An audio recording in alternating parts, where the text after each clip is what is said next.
Hi guys, welcome back to my YouTube channel. අදත් ඉතින් මගේ නිවාඩු දවසක්. හැබැයි නිවාඩු දවසක් වුණාට කොහෙවත් යන්නේ නැතුව ගෙදරම ඉන්නවා කියලා ප්ලෑන් කරපු දවසක් තමයි අද දවස. මොකද මට අද ඕනි වුණා දවසම ගෙදරට වෙලා මගේ ගෙදර වැඩ ටිකක් කරගෙන නිදහසේ ඉන්න. ඉතින් උදෙන්ම නැගිටලා මම කරේ මුලින්ම නාගත්තු එක. උදෙන්ම නානවා කියන්නේ අර දවසට තියෙන අර කම්මැලි ගතිය නැති වෙනවා. ඊට පස්සේ මං ඉතින් ටිකක් කළා මෙතනට හොඳට අවුව වැටෙනවා. ඒක නිසා මං ඉතින් මෙතෙන්ට වෙලා ටිකක් කළා හිටියා. දැන් ජපානයේ වින්ටර් එක ඉවරයි. අන්තිම දවසේ විනාඩි 10ක් විතර පොඩ්ඩක් හිම වැටිලා වින්ටර් එක ඔෆිෂියලි ඉවර වුණා. දැන් ඉතින් පොඩ අවුව තියෙනවා, සීතල නැති වෙලා තියෙන්නේ. දැන් ඉතින් අර මං මුලින් මෙහෙට එනකොට තිබුණ ක්ලයිමේට් එක නෙවෙයි ඇත්තටම තියෙන්නේ. මං ඉතින් ඊට පස්සේ බොන්න කිරි එකක් හදාගත්තා. මට මේක අනිවාර්යෙන්ම ඕනි. මං මේ හදාගත්තේ කිරි කෝපි එකක්. මට මේක තමයි හොඳටම හදන්න පුළුවන්. ඒක නිසා තමයි ඉතින් මම මේක වැඩිපුරම බොන්නේ. උදේට ඉතින් මේක බීලා ටිකක් වෙලා ඉතින් මම මෙතන හිටියා. මෙහෙම ඉන්නකොට අර ඇඟට මාරම ෆ්‍රෙෂ් ගතියක් දැනෙනවා. හැබැයි ඉතින් නිවාඩු දවසට තමයි මෙහෙම එළියට වෙලා නිදහසේ මේ විදිහට තේ එකක් බොන්නේ. නැත්තම් ඉතින් අනිත් දවසට උදෙන් නැගිටලා වැඩට යන්න ඕනිනේ. ඊට පස්සේ ඉතින් මං එකතු කරගෙන තිබුණ රෙදි ටික හොදන්න දැම්මා. දැන් ඉතින් වින්ටර් එකත් ඉවරයිනේ. ඒක නිසා වින්ටර් එකේදී ඇඳපු ජර්සි, එතකොට වින්ටර් එකේදී ඇඳපු ඔක්කොම ඇඳුම් ටික මම අද හොදලා ඒ ටික වෙනම වේලලා අරන් තියන්න තමයි ප්ලෑන් එක තිබුණේ. මොකද ඊළඟට එන වින්ටර් එකටත් අඳින්න ඕනේ හින්දා. මොකද වින්ටර් එකේ අඳින ඇඳුම් දැන් අපි දැන් ස්ප්‍රින්ග් එකට අඳින්න බැහැනේ. ඒක නිසා ඉතින් ඒ විදිහට කරා. දැන් එහෙනම් අපි උදේට කන්න ලෑස්ති වෙමු. ලෑස්ති වෙමු කියලා කියන්නේ දැන් අපි උයමු. ඇත්තටම ලංකාවේ ඉන්නකොට මම කවදාවත් හදන්න ඕනි කියලා හිතුවේ නැති කෑම මෙහෙට ආවම හදන්න හිතෙනවා. ඒ කියන්නේ සමහර විට ඉතින් දැන් ලංකාවේද අපිට එහෙම ආසාවක්, يعني දැන් එහෙම මොනවා හරි කන්න ඕනි කියලා හිතනහම අපිට කඩේට ගිහලා ගන්න පුළුවන්නේ. ඒ වුණාට ඉතින් දැන් මෙහෙදී එහෙම කඩ නැති හින්දා ඒවට අර ක්‍රේවින්ග්ස් ටිකක් වැඩි කියලා හිතෙනවා. ඒක නිසා මං ඉතින් අද හිතුවා තෝසි හදන්න. මම මේක කියන්නේ ලංකාවේ තියෙන මෙහි තියෙන ලංකාවේ කඩකින් තමයි මම ඒක ඕඩර් කරේ. දැන් අර පැය ගාණක් අර ඒක පිපෙන්න තියන්න ඕනි හින්දා මම වැඩි හොඳට කියලා ඊයේ රෑම ඒක පිපෙන්න තිබ්බා. දැන් එහෙනම් ඉතින් අපි හදමු. මෙච්චර කාලෙකට ඉතින් මං තෝසේ කාලා විතරනේ තිබ්බේ. අර ඒකට අර දෙන සාම්බාරු හොද්ද කියන්නේ අන්න ඒකත් අද මම තනියෙන් හදන්න තමයි හදන්නේ. හැබැයි ඉතින් ගෙදර තියෙන ಜಾති වලින් තමයි මට ඒක හදන්න වෙන්නේ. මේ තියෙන්නේ ඊයේ රෑ මම ලෑස්ති කරගත්තු එක. ඒකත් එක්ක අපි බලමු සාම්බාරු එක හදන්න මොනවාද තියෙන්නේ කියලා. වම්බට තියෙනවා. අපි එකෙන් එක විදියක් ගමු. ඊට පස්සේ වටක්කත් තියෙනවා. අපි ඉතින් ඒකත් ගමු. ඊට පස්සේ මිරිස් තියෙනවා.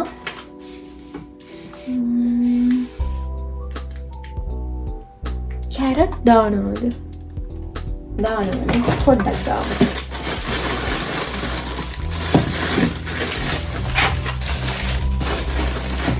ඊට පස්සේ ලුණු.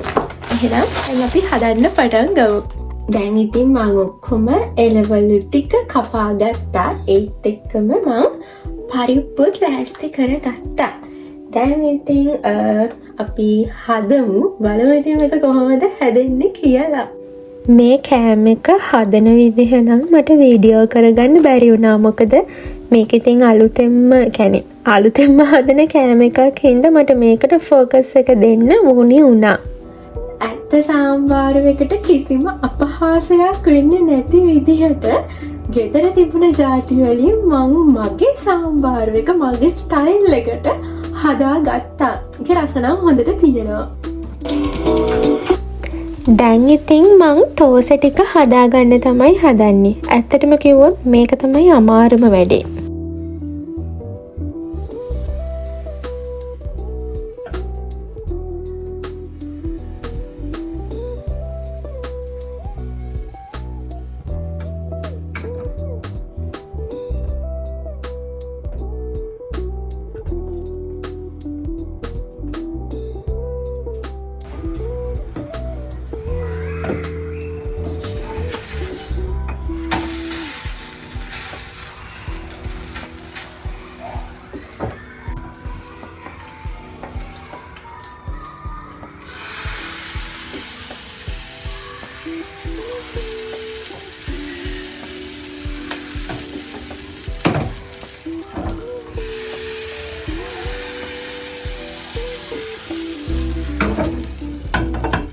මේ තියෙන්නේ මං හදාගත්ත තෝස ටික. අනේක රසයි. මං හිතුවේ නෑ මේක මෙච්චර හොඳට එයි කියලා. මොකද මේක මං ෆස්ට් ටයිම්. මම ලංකාවේ ඉන්නකොටත් කවදාවත් try කරපු නැති. ඒ කියන්නේ හදන්න try කරපු නැති කෑමක් තමයි මම මේ හැදුවේ. මේක ඇත්තටම නියමට ආවා. වව්. තෝසෙත් එක්ක කනාර සම්බෝලික හදන්න ඕනි නෑ කියලා හිතුණා. ගෙදර සම්බෝලි ටින් එකක් තිබ්බ හින්දා. ඉතින් මං හදාගත්තු තෝසේ. එතකොට මං හදාගත්තු සම්බාරු එකයි සම්බෝලයි එක්ක කන්න තමයි හදන්නේ. මම ඉතින් කන්න කලින් පොඩක් අපේ ගෙදර අයවත් ඇවිස්සුවා මේකේ ෆොටෝස් යවලා. ඇත්තටම ඉතින් අපේ අම්මලා වුණත් සතුටු වෙන්න ඕනේ මම වගේ දුවෙක් හදපු එකට.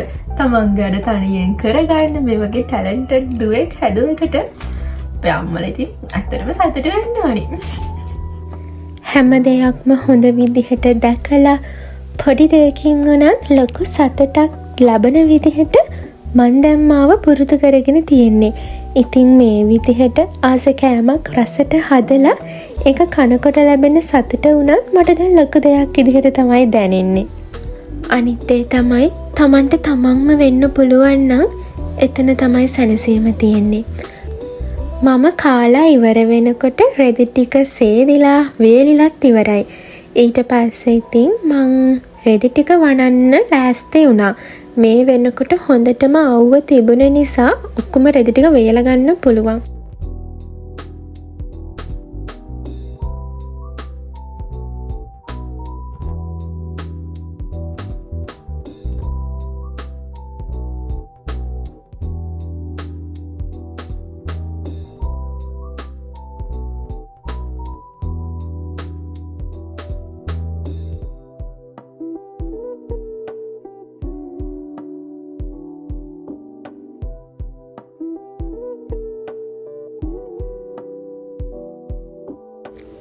ඊට පස්සේ මට කෝල් එකක් ආවා මට පාර්සල් එකක් ඇවිල්ලා තියෙනවා කියලා. ඒක ඉතින් ඇත්තටම ඇවිල්ලා තියෙන්නේ අපේ ගෙදරින්. ඒක නිසා මං ඉතින් ඒක ගේන්න ගියා. මේ වෙනකම් පහු කරපු හැම සීත කාලෙකම මට උණුහුමක් ගෙනහල්ලා දුන්නේ මගේ පවුලේ අය. මං එයාලට ගොඩාක් ආදරෙයි. එයාලගෙන් ලැබෙන ආදරයට මං ලෝභයි. පාර්සල් එක හම්බුණා. අපි දැන් බලමු මේකේ මොනවද තියෙන්නේ කියලා. මම අතරම මට දෙන්න තේරෙන්නේ කියලා තේරෙන්නේ නැහැ ළමයි.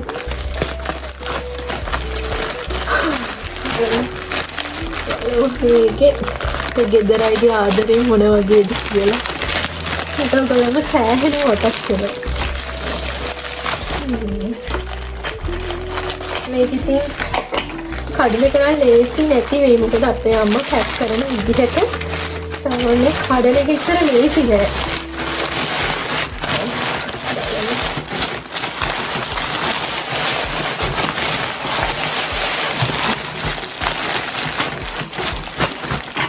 හරියට කඩන්නේ නෑ මේක.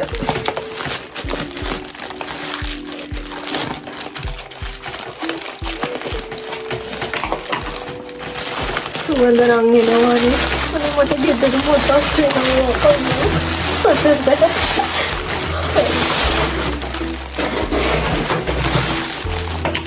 දැන් ඉතින් අපේ අම්මා පැක් කරලා තියෙන විදිහටයි ලහන්නේ. ඕනේ. මම දන්නවා මේකේ මොනවද තියෙන්නේ. මං ආසම. මේ ලෝකේ මං ආසම කරන දේවල් තමයි තියෙන්නේ.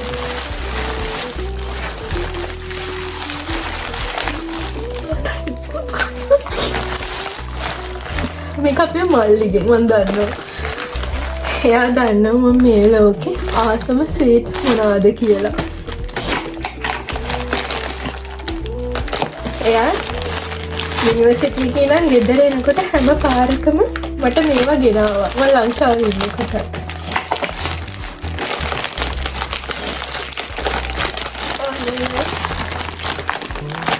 මේක තමයි කවුරු හරි කෙනෙක් ඇහුවොත් ඔයා මොනවටද කැමති? වැඩිපුරම කැමති ස්වීට් එක මොකක්ද කියලා මට මේක තමයි කියන්න තියෙන්නේ. ගුලාබ් ජාමුන්. මම මේකට මාර මාසයි. බයිට්ස් තියෙනවා. මට මේවා සෑහෙන මතක් වුණා. මොකද මෙහි එයාගේ දේවල් නෑනේ තියෙන ඔක්කොම. පැණි රස දේවල්නේ තියෙන්නේ. ඒක නිසා මට මේක මාරම වටිනවා. හරි. ඊළඟට අපි බලමු.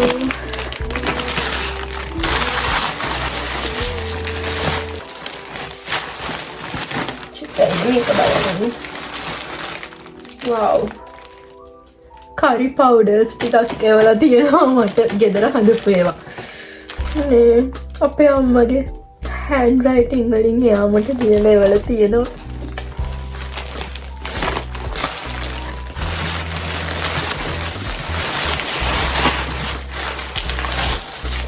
මේක මොනවාද?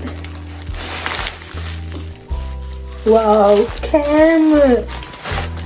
wow අපේ අම්මයි තාත්තයි මට ආදරෙන් හදලා එවපු කෑම තමයි මේකේ තියෙන්නේ.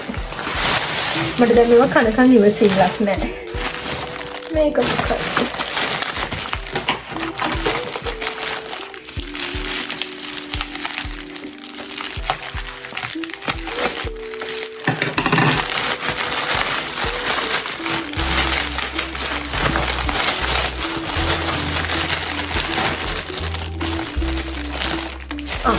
මේක තියෙන්නේ මට ඕනි කරන බෙහෙත් වගේක්.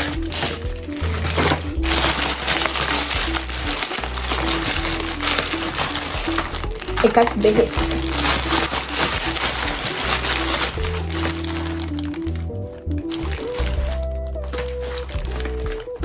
මේකත් මොනවා හරි බෙහෙත් වගේක්. මේක බලන්න ඕනි මොන මොනවද තියෙන බෙහෙත්ද කියලා.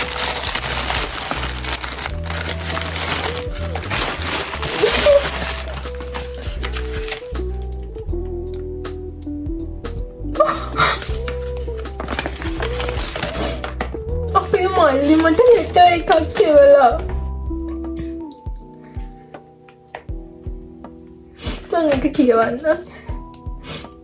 අක්කේ මේක බලන වෙලාවේ ඔයාගේ මූණේ හිනාවත් සතුටු කඳුළුත් තියනවා කියලා දන්නවා. ඔයාගේ සතුට තමයි අපේ එකම සතුට. ඔයා තමයි අපේ පුංචි පොළ හැමදාමත් ලස්සන කළේ, අර්ථවත් කළේ.